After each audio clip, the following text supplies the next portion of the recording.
오!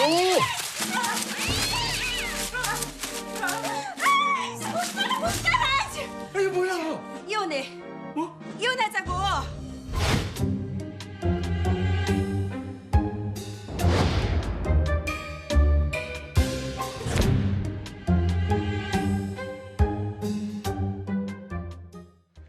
자, 최근 연예인들의 유인경 평론가 잇따라서 그 파경 고백이 이어지면서 이혼, 결혼 이 키워드가 또다시 화두로 부상하고 있어요. 유인경 평론가. 네. 네. 사실 요새 뭐 아름답게 결혼하는 신미나 뭐 김민우 저 커플도 있지만 최근에 홍진경 씨가 이혼한 사실이 뒤늦게 알려지면서 굉장히 인고 부부로 알려졌었기 때문에 좀 충격이 많이 됐습니다.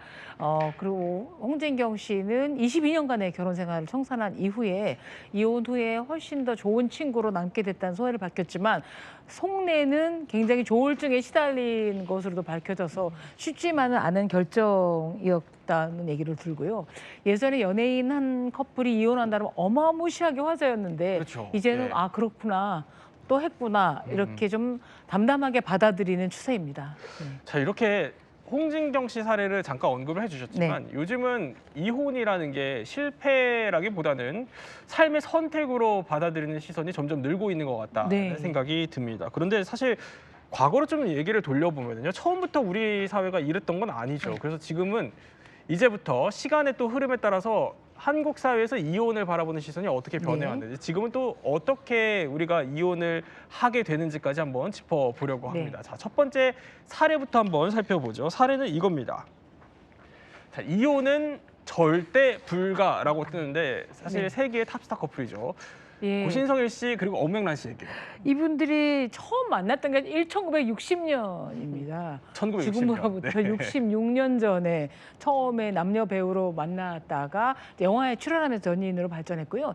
이제 정말 기라성 같은 배우들이셨고 우리나라 영화계에 기억이 남는 영화를 많이 찍으셨는데 1964년에 결혼을 했을 때는 난리도 이런 난리가 없을 정도로 지금 워커힐 호텔에서 결혼식을 하셨거든요. 학교를 조퇴하고 가 있는 학생부터 시작해서 네. 시골에서 나온 할머니들까지 결혼한다고 세계의 결혼식 봐야 된다고 해서 거의 교통이 마비가 될 이제 지경에 이르렀었죠. 그러니까 톱스타들의 결혼식은 엄청난 세계적 화제였었습니다. 그런데 1975년에부터 이제 슬슬 이제 금이 가기 시작을 한 거죠. 신성일 선생, 고 신성일 선생님께서 은근히 나는 딴 여자가 있고 여성들에게 인기가 많고 네. 다른 프로그램 나올 때도 집사람이랑 나랑은 취향도 식성도 생활 패턴 너무 달라라고 이야기를 이렇게 했던 겁니다. 네. 본인은 새벽같이 일찍 일어나서 반드시 운동을 해야 되고 아침도 꼭 먹는데 엄명란 씨가 아침잠이 많다. 네. 10시 내에서 12시 사이라서 다르다. 꼭, 예, 아주 짜고 매운 음식을 먹고 운동 하나도 죽어도 예. 운동 안 한다. 뭐 이런 얘기를 한 데다가 자서전을 통해서 내가 가장 사랑하던 여인은 엄명란 씨가 아니라 김모모 씨였다라고 네. 해서 자서전에? 네, 자서전에 아내 가슴에 대못을 박았었죠. 그런데 웬만하면 어지간하면 반드시 이혼을 했어야 마땅한 부부 관계예요. 객관적으로 볼 때는. 네. 일단 외도를 했죠. 외도 사실을 밝혔죠. 국회의원 선거 나가서 여러 번 떨어지면 재산을 축을 냈죠. 감옥에 수감된 적도 있으시죠. 네. 그 바라지를 전부 다 엄명란 쌤이 하셨는데 근데 엄명란 쌤이 하시지 않은 이유는 존엄성을 지키신 거예요. 나는 신성일의 아내이자 본부인이자 그리고 삼남매의 어머니다라는 거에서 절대 이혼을 할 수가 없다. 그리고 마지막에 신성일 선생님 돌아가신 자리에서도 내가 존경심으로 55년을 버텼다라고 해서 좀 어떻게 보면 옛날식으로는 맞아요. 예. 참 본처답다라는 이미지를 주셨지만 젊은 사람들은 보고서 가슴을 많이 쳤습니다. 참 답답하시다. 말씀하셨던 게 그 신성일 선생님 그 또 빈소에서 엄명란 선생님이 이런 말씀을 하셨어요. 이제 고인을 좀 추억하면서 존경할 만하게 55년을 함께 살았다라면서 네. 끝까지 또 남편을 지켜 세우셨는데 그 모습 한번 보고 이어가 보죠. 네. 근데 내가 존경할 만해서 55년을 살았지 아마 흐물흐물하고 능수보들 같은 남자 같으면 나는 안 됐을 것 같아요. 근데 박상민 교수님, 아까 이제 유인경 평론가는 요즘 같으면 저럴 수 없다 이랬거든요. 네. 상상하기 힘들어요, 요즘에는. 아유, 정말 그렇습니다. 이제 엄앵란 선생님도 인터뷰 하실 때 신문에 난 기사로만 본다면 50번도 이혼 더 했다.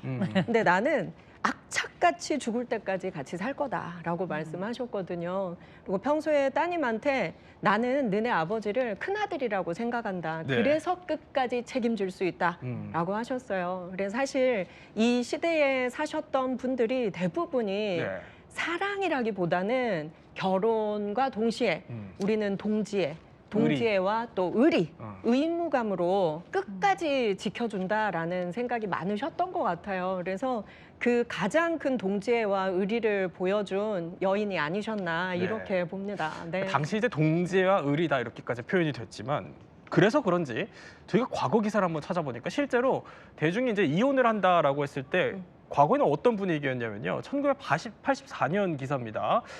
한번 읽어보면 제목은 연예인 몸가짐 단정이 이런 사설인데 이 내용을 보면은 마치 뭐 이혼을 위해 결혼을 하는 듯하다라면서 굉장히 매섭게 또 비판을 하는 사설이에요. 그러니까 사설이라고 하면은 독자가 바라보는 시선이 대중들이 이런 시선을 갖고 있다 이런 뜻일 텐데 당시에 이혼이라는 게 굉장히 터부시됐던 사회였어요. 사실 이혼이라는 것은 지금도 뭐 박수치고 환영하고 아름답게 묘사되지 않습니다만 저 당시에는 주홍 글씨였어요. 이혼녀라는 건 마치 굉장히 가시가 멜로가를 쓰는 거였고 지워지지 않는 상처였고 개인의 선택의 문제가 아니라 특정한 이기주의로 가족을 해체시키는 거라는 느낌이 강했기 때문에 아마 얼마 전에 돌아가신 김지미 씨의 경우에도 이혼할 때마다 엄청난 상처를 받으셨던 걸로 알고 있고요. 세기의 결혼과 세기의 이혼이라고 해서 화제가 됐었거든요. 개인의 문제가 아니에요. 공인들은 더 했겠죠. 그래서 마치 이혼을 한다는 거는 범죄인보다도 더 못한 수준의 평가를 받았던 기억납니다. 이랬던 이제 과거 분위기가 점점 이제 반전이 되기 시작합니다. 아예 뭐 이혼한 소식을 알리지 않거나 알더라도 이게 SNS를 통해서 좀 뒤늦게 조용히 알리게 되는 경우들이 생겨나고 있는데 최근에는 또 이런 사례까지 있습니다. 한번 소개를 해드리면 자, 이혼하지 않아도 산다. 뭐냐면 2017년에 이제 공개적으로 불륜을 인정을 했는데 이분들 일단 이야기부터 한번 들어보고 이야기 더 나눠보죠. 저희 두 사람 사랑하는 사이고요. 저희 나름대로 진솔하게 사랑하고 있습니다. 저희가 책임져야 되는 부분이고 진심을 다해서 만나고 사랑하고 있습니다. 사실 공개 석상에서 저렇게 인정을 해서 당시 굉장히 좀 어떻게 보면 스포트라이트를 많이 받았던 충격적이었던 일이었어요. 네, 맞습니다. 이게 결혼이라는 게 사실은 개인과 개인의 선택인데 네. 이거를 법에서 민법에서 규정을 하고 있단 말이에요. 그러니까 제도거든요. 결혼이 제도이기 때문에 저 두 분이 아무리 사랑을 해도 법에서 인정해 줄 수 없는 사랑이기 때문에 여러 가지 이제 제재를 받게 되는 거고 그래서 저 홍상수 감독님은 이혼을 하고 싶어도 못하게 법이 막고 있기 때문에 유책 배우자로서 이혼을 못하게 되는 상황이 되니까 여러 가지 이제 법적 쟁점이 발생하게 되는 거죠. 예를 들면은 지금 혼외자 문제가 생겼고요. 얼마 전에 등남했다는 그쵸. 소식이 전해졌고. 네, 등남으로 인해서 그 아이는 근데 혼인 외에 출생자가 되기 때문에 혼외자가 되고 물론 인지를 하면은 홍상수 감독의 아버지가 되니까 네. 어떤 법적인 권리가 생길 수 있습니다. 상속은 발생할 수 있지만 홍상수 감독님이 유책 배우자인 점이 변함이 없기 때문에 아마 아내분이 원하지 않는 이상 절대 이혼할 수 없는 그런 이제 법적인 문제가 생기게 되는 거죠. 이렇게 시대에 따라서 딱 변화하는 이혼의 모습들 한번 저희 살펴봤는데 최근에 통계 하나가 유의미한 게 생겼어요. 저희가 살펴보니까 바로 황혼 이혼이 급증을 하고 있어요. 네, 2000년도만 해도 황혼 이혼이 3%. 그런데 작년 통계에 따르면 25%까지 올라와 있습니다. 25%요? 네, 4분의 1이 황혼 이혼인 셈인데요. 4명 중에 1명이네요. 그렇죠. 근데 전 이제 법적으로 완전히 끝난 경우이고요. 고민하거나 상담을 하는 사람들은 사실 2~3배 이상 훨씬 많죠. 네. 실제로 어때요? 상담소에 좀 찾아오시는 분들? 아, 좀 네. 예전에는 결혼 예. 3~4년 이내 상담이 많았다면 지금 이제 고령화 사회로 가면서 갈수록 이제 50대 이상 이혼을 고민하는 분들 상담이 훨씬 많은데요. 네. 사실 자식들의 반대 때문에 마지막에 포기하는 분들이 의외로 좀 많으십니다. 그러니까 뭐 예전에는 애들 대학 가면 이혼하자 뭐 이런 사람들 많았잖아요. 네. 근데 요즘은 하도 드라마 이런 걸 많이 보다 보니까 우리 상견례 때 엄마 아빠 이혼하면 누가 앉을 거냐? 결혼식 날 만약에 네. 두 사람 재혼하면 내 결혼식에 상주에 누가 앉을 거냐? 이렇게 아주 구체적으로 자녀들이 따지고 반대하고 우리 결혼 이후로 미뤄달라 해서 또 참다가 애들이 다 결혼하고 나면 네. 또 명절에 두 집을 챙겨야 되는 게 힘들잖아요. 그렇죠. 그래서 아주 구체적으로 자녀들이 따지고 말리고 이런 것들도 실제로 상당히 많습니다. 그리고 이제 자녀 입장에서는 부모님이 편찮으시게 되면 양쪽을 또 다 챙겨야 하니까 또 어머니들은 이혼 후에도 잘 사세요. 고령에도. 아, 그래요? 예. 근데 아버지들은 드시는 것부터 또 자기 몸 케어까지 힘드니까 자녀들의 반대가 예전보다 훨씬 더 구체적이 되었다라고도 볼 수 있고요. 또 불쌍해서 결국에는 이혼을 포기하는 경우도 많습니다. 저희가 드리는 말씀은 어머니 아버지 사실 불쌍한 마음도 사랑입니다. 아직 사랑이 남아 있는 거다 이렇게 상담을 할 때도 많지요. 네. 불쌍한 마음도 사랑이다. 네. 라는 것도 새기게 되는데, 그런데 이렇게 우리가 통계를 봤는데 이런 늘어나는 현상을 법조계에서는 어떻게 좀 봐요? 사실 우리가 아까 그 시대별 이혼에 대한 추세를 살펴봤지만 그 엄앵란 선생님의 그런 모습이 사실 지금도 있거든요. 그래서 많은 분들이 남편이 바람을 펴도 가정 폭력을 당해도 이혼을 선택하는 게 쉽지 않은 상황. 이건 시대적인 분위기는 맞아요. 그래서 결국은요, 황혼 이혼율이 늘어나는 건요, 개인의 선택이에요. 그럼에도 불구하고 내가 이혼을 선택한다. 저는 황혼이란 말을 굳이 앞에 붙이고 싶지 않은데, 그러니까 내가 이 사람과의 관계, 앞으로의 미래를 생각했을 때 예측을 해야 되는데, 예측을 했을 때, 그러니까 자식을 다 떠나서 내가 행복하지 않다. 그러면은 나는 이혼을 하겠다. 내 나이와 상관없이. 그렇게 선택하는 사람들이 더 많아지고 있는 추세인 거예요. 그러니까 이걸 우리가 나이 때문에 황혼 이혼이라고 하지만 황혼 이혼뿐만이 아니라 이혼을 선택하는. 근데 그렇다고 해서 우리 사회에 이혼에 대한 낙인이 없는 건 전혀 아니에요. 이혼은 여전히 실패고 그것 때문에 이혼을 주저하시는 분들도 있지만 과거에 비해서 그래도 나의 행복에 좀 더 초점을 맞추고 나의 인생 그런 면에서 이혼을 선택하는 그런 비율이 늘어나고 있다고 생각합니다. 그러니까 이 말씀이네요. 그러니까 절대 뭐 이혼이라는 게 쉬운 선택이 돼서는 안 되겠지만 개인의 행복을 위해서는 요즘엔 이제 사실 불가피한 선택이 되고 있다라는 설명이신데, 그리고 자, 그럼, 한 가지만 더 첨언하면요. 이게 이혼율이 높아지는 걸 나쁘게 볼 필요가 전혀 없는 게 그러니까 이게 제도기 때문에 결혼은 제도니까 이혼으로 인해서 가정이 이제 해체가 됐을 때 그러니까 사실은 다른 형태의 가정으로 존속이 되는 건데 그러니까 변형이 된 건데 이걸 그냥 해체로만 보고 나쁘게 보는 경향들이 있는데 그 가족 구성원의 실질적인 행복을 생각하면 그게 좀 더 우리 사회가 건강하게 되어가는 그 현상이라고 저는 봅니다. 그러면 이것도 이제 슬슬 궁금해집니다. 이제 황혼 이혼이라는 표현이 있으니까 이 황혼 단계까지 온 커플들이 도대체 왜 이혼을 택하게 되는 걸까? 한번 실제 사례들과 고민들을 저희가 전문가를 모셨으니까 얘기를 한번 나눠보도록 하죠. 이름하여 나는 땡땡 때문에 이혼을 고민한다 코너입니다. 자, 첫 번째 뭔지 한번 보도록 하죠. 첫 번째는 이것 때문에 이혼을 고민한다고 하네요. 강아지라는데 무슨 얘기인지 한번 이건 영상부터 한번 볼까요? 네. 나를 왜 이해해 주지 못할까? 그럴 때 굉장히 이제 어떤 불안감, 제 불안감. 황혼 이혼을 한 친구도 있으니까요. 뭐가 하나 왔다 갔다 해. 꼭 내 방에서 싸는 거야, 강아지가. 서열을 안 아니, 강아지를 키우는 집에서 남성들이 이런 고민을 할 수 있다는 거예요. 공감 가세요? 그렇죠. 강아지만도 못한 존재라는 그런 자책감을 느낄 때마다 해야 되나 말아야 되나 할 텐데 아까 박상미 교수님도 말씀하셨지만 남성들의 고민이 깊어지는 이유는 뭐냐면 생존력이 훨씬 약합니다. 여성들은 뭐 계모임, 동창회 모임에서 70, 80대에도 활발하게 활동도 하고 자녀들도 엄마 우리 손자 봐주세요, 뭐 해주세요가 많은데 아버지한테 SOS 치는 가족 자녀도 무척 드물 뿐더러 나이가 들면 모임들이 급격히 줄어들고 밥 세끼 차려 먹는 일조차 또 힘들어하는 남편들, 50년을 그냥 가장으로 떠받들여졌던 분들은 황혼 이혼을 당하는 거를 배신당했다, 배척당했다는 생각이 들기 때문에 오히려 이렇게 더 버려졌다 두려워만 이런 하는 거죠. 느낌이군요. 버려지는 거죠. 그러니까 강아지 서열에도 밀린 것 같다. 그러니까 물론 김병옥 배우가 되게 우스갯소리를 얘기한 거지만 이게 우리 사회에 던진 시사점이 참 큰 것 같아요. 저는 실제로도 이런 상담을 여러 번 했는데요. 그래요? 네. 한 60대 초반 일찍 회사에서 이제 퇴임을 하신 분이었는데 집에서 강아지 산책 목욕을 맡으셨대요. 네. 그때까지는 괜찮았는데 네. 다리 기부스를 하면서 강아지 목욕 산책을 못 시키게 되니까 가족들이 모두 아무짝에도 쓸모없는 사람 취급을 하더라.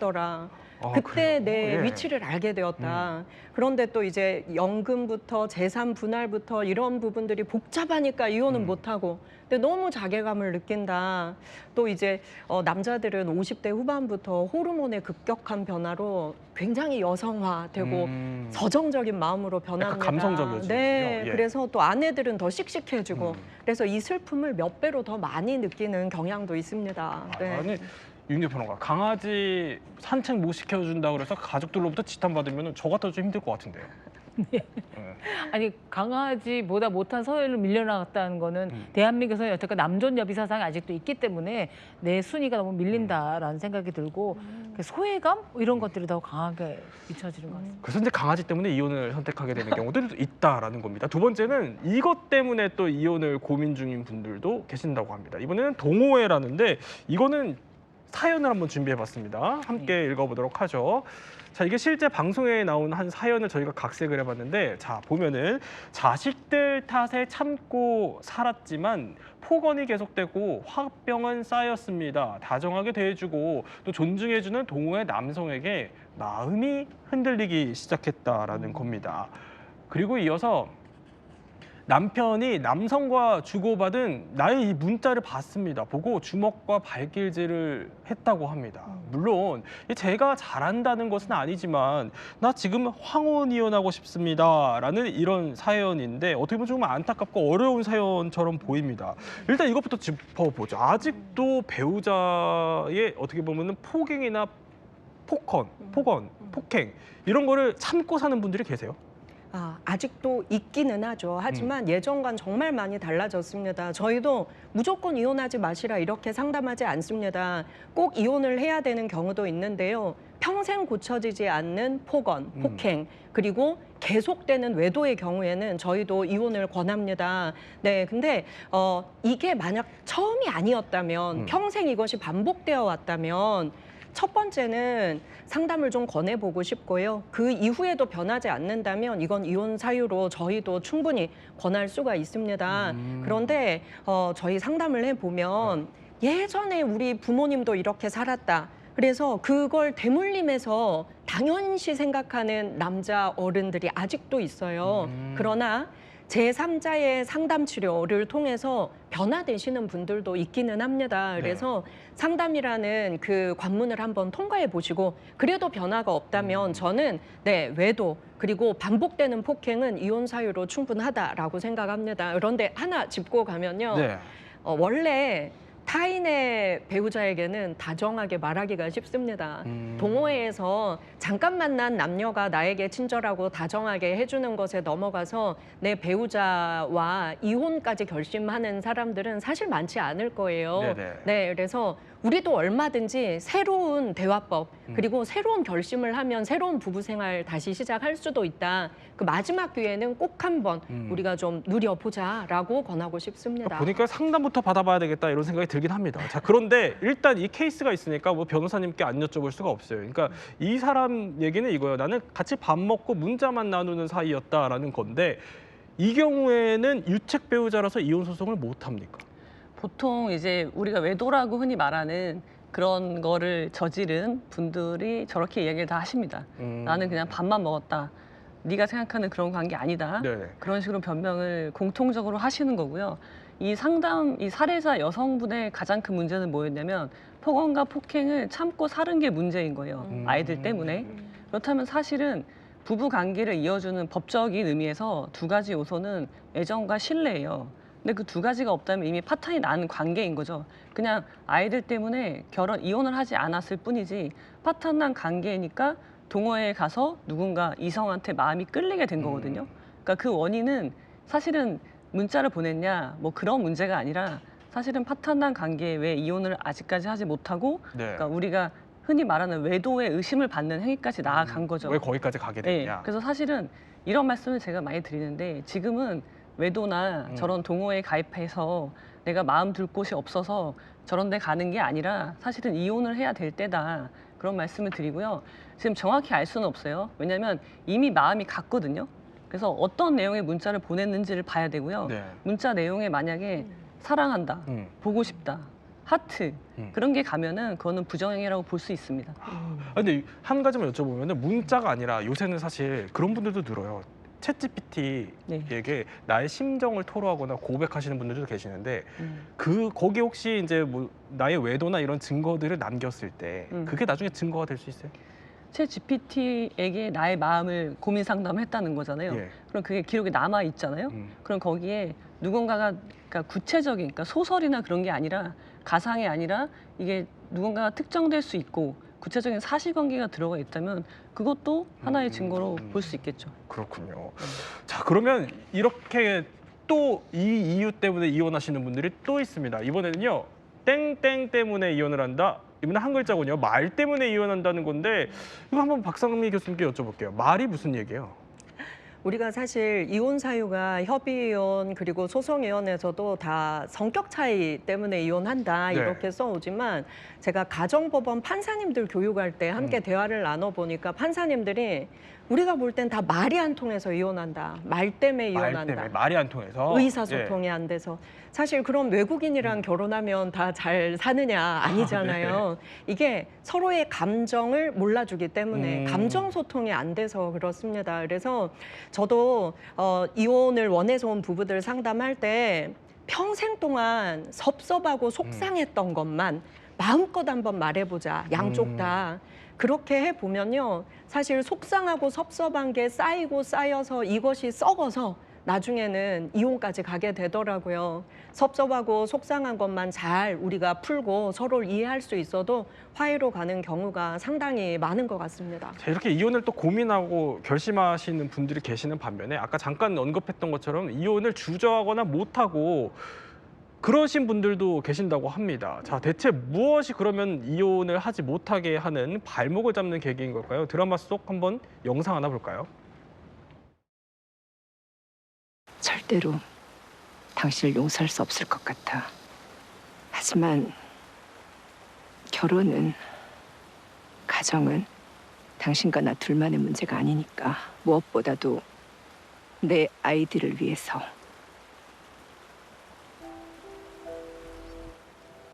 아니 그리고 사실 아까 언급하셨던 것처럼 이제 가족들, 자식들이 이제 반대한다 이 얘기인 것 같아요.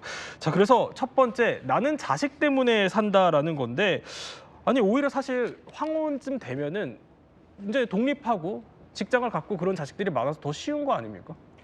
꼭 그렇지도 않습니다. 그러니까 여태껏 저는 이 주제를 방송하는 게 예. 너무 놀라운 게 90년대 최초로 황혼 이혼 판결이 나왔을 때 판사가 30여 년 동안 남편의 폭행과 폭력에 시달린 부인에게 한 말이 그냥 그 살던 대로 좀 참고 사세요. 라고 판결을 내려서 엄청나게 여성계로도 반발을 받았었는데 이제는 황혼 이혼이 이렇게 주제가 되고 자녀들 문제가 되는데 자식 때문에 한다는 건 그렇죠. 부모로서의 책임감인 거죠. 뭐 대학교 갈 때까지만 이혼하지 말자. 결혼할 때까지만 하자. 3년 내까지. 네. 손잡아줘야 되니까 아빠가 그 다음부터는 뭐냐면 이게 또 결국은 재산 싸움입니다. 이혼하게 될 경우에 부모가 누군가가 넘어가고 이건 문제가 있어서 황혼 이혼이 사실 화두가 되고 있지만 쉬운 문제는 절대 아니라는 거예요. 그러니까 이게 연결이 된다는 거예요. 두 번째 황혼 이혼을 택하지 못하는 이유는 자 이거요. 돈 때문에 산다라는 건데 최근에 그 배우 김용옥 선생님도 이거 비슷한 사연을 털어놓으셨어요. 네, 지금 85세인가 그렇게 되신 분이고 네. 결혼 생활이 한 60년 가까이 되는 걸로 알고 있는데 이분이 이제 경제 주체란 말이죠. 황혼 이혼을 하면요, 기여분도 있고 결혼 생활이 오래되셨기 때문에 재산을 거의 반 이상 나눠줘야 됩니다. 그렇게 되면 이분의 경우 말고 60년을 사셨던 보통 분이 하면 2명의 빈곤 노인으로 분리가 될 뿐이에요. 네. 그렇다면 약간 뒤지고 볶고 하더라도 이 현재 경제 상태를 유지하면서 그냥 각방을 쓰던지 혹은 대화를 줄이던지 하면서 이어지는, 돈 때문에 못하는 경우가 사례가 굉장히 많고요. 남일 같지 않습니다, 저도. 네. 자, 이렇게 김 박사님은 사실 우스갯소리로 한 거지만 이 재산 분할이 그런 관심이 황혼 이혼에 있어서 한번 OX 퀴즈를 저희가 준비를 해봤는데, 자, 첫 번째 OX 퀴즈입니다. 전업주부는 재산 분할이 불리하다. 변호사님께 여쭤봐야 될 것 같아요. 어떻습니까? 네, 전혀 불리하지 않고요. 이 전업주부라는 거를 본인 스스로가 노동력이라고 생각을 안 해서 그런 거예요. 그러니까 내가 만약에 전업주부, 아이 양육 이런 걸 하지 않는다면 사람을 써야 되는데, 그랬을 때 한 400~500만 원이 든단 말이죠, 실제. 네. 그러니까 그거를 노동력으로 환산을 하면 전혀 재산 분할을 하는데 불리하지 않습니다. 그러면 두 번째는 이런 것도 한번 여쭤볼 수밖에 없을 것 같아요. 만약에 불륜으로 이혼을 했을 경우에 이 이혼한 배우자는 재산 분할을 받을 수 없습니까? 아, 이것도 우리가 많이 헷갈리는 부분인데, 불륜은 위자료의 문제예요. 그러니까 유책, 이 혼인 관계를 깬 사람이 누구냐, 네. 책임자의 문제인 거고, 재산은 이것과 상관없이 두 사람이 혼인 생활 동안 함께 공동으로 이룩한 재산을 기여도에 따라 나누는 거기 때문에 전혀 별개의 문제입니다. 그렇군요. 그러면 우리가 황혼 이혼 전에 만약에 황혼 동거를 하다가 결별을 할 경우에는 어떨까요? 이 경우에는 재산 분할이 됩니까? 우리가 여기서 조심해야 될 게요. 동거하고 사실혼은 달라요. 사실혼이라면 당연히 네. 사실혼도 준혼이라고 해서 보호를 받습니다. 그래서 사실혼도 해소할 때 재산 분할을 하는데, 단순 동거는 사실혼으로 평가받을 수 없기 때문에 이 부분은 좀 구분을 해야 됩니다. 자, 이렇다 보니까 자, 황혼 이혼 얘기까지 왔지만 이제 또 다른 키워드가 하나 남았죠. 바로 졸혼을 택하시는 분들이 있습니다. 자, 보면은 배우 백일섭 선생님 같은 경우는 졸혼 선언의 대표적인 또 연예인으로 알려져 있습니다. 이 백일섭 선생님이 이런 얘기를 했어요. 저 얼마 전에 채널A 4인용 식탁에 나와서, 자, 나는 아내와 서로 다른 길을 걸었던 것 같다. 지금은 행복하다라면서 이제 졸혼을 시사를 하셨는데, 자, 졸혼에 대해서 좀 어떻게 생각하세요? 뭐 각자의 선택이긴 하겠지만 꼭 졸혼해서 다른 집을 두 가지 이혼하는 것보다 수면 이혼이라는 방법도 있습니다. 각방을 써서 수면 이혼, 잠자리만 따로 떨어져 살면 각방 쓰면, 싸울 네. 일이 확실히 줄어듭니다. 네, 뭐 수면의 형태가 안 맞아서 하는 경우도 많고 뭐 하기 때문에 하기도 하고요. 졸혼이건 황혼이건 타이 상관없이 본인들의 결심이 중요한 거지만, 그동안에 서로의 문제점 안 하고 졸혼했다고 좀 행복하다고 말씀하시지만 화면에 굉장히 불편한 점이 많이 나와서 네. 좀 더 신중하게 생각해 보시는 게 어떻겠나라는 생각을 합니다. 졸혼이 또 다른 선택지가 될 수 있을까요? 저는 개인적으로 네. 졸혼은 비겁한 선택이라고 생각을 하고요. 졸혼은 전혀 법적인 개념도 아니고, 졸혼을 했다고 해서 상속이나 그런 문제가 전혀 해결되지 않고요. 보통 이제 졸혼하면은 재산 분할은 그래도 하실 거예요. 그러니까는 자기 만족에 불과한 거고요. 우리가 별거와 졸혼이 다른 이유는요. 졸혼은 다른 사람을 만나요. 이성을 만나도 터치하지 않겠다라는 게 내포되어 있는데, 그럼 내가 사랑하는 사람을 만났는데 졸혼 상태면 그 사람을 불륜자로 만들게 되기 때문에 네. 저는 그 사람한테도 좋은 일이 아니다. 그렇군요. 또 세 분의 전문가와 함께 이혼에 대해서 달라진 세태상 한번 저희 짚어봤습니다.